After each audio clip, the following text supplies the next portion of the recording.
গতিশীল অর্থনীতিতে ১৮০ দিনের কর্মপরিকল্পনা নিয়ে এগোচ্ছে সরকার, যার মধ্যে অগ্রাধিকারে রয়েছে দ্রব্যমূল্য নিয়ন্ত্রণের মাধ্যমে জনমনে স্বস্তি নিশ্চিত করা।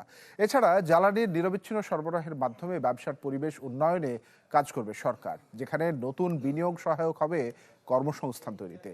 সরকারের প্রথম মন্ত্রিসভা বৈঠক শেষে এসব কথা জানান মন্ত্রীরা।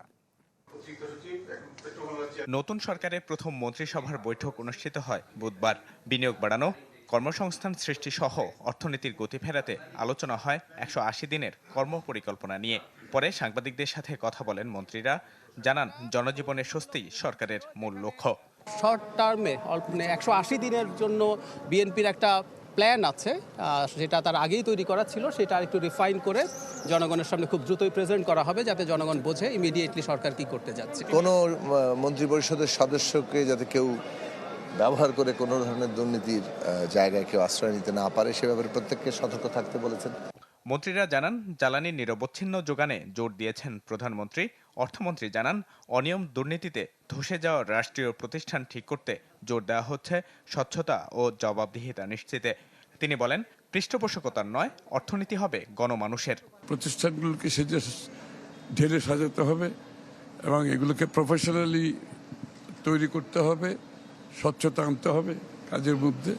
রমজান উপলক্ষে দ্রব্যমূল্যের মূল্যকে নিয়ন্ত্রণে রাখা, আইন শৃঙ্খলা পরিস্থিতিকে মানুষের সহযোগিতা রাখা এবং বিদ্যুতের সরবরাহটাকে স্বাভাবিক রাখা, বিশেষ করে রমজানের তারাবির নামাজে যাতে কোনো কষ্ট না হয়।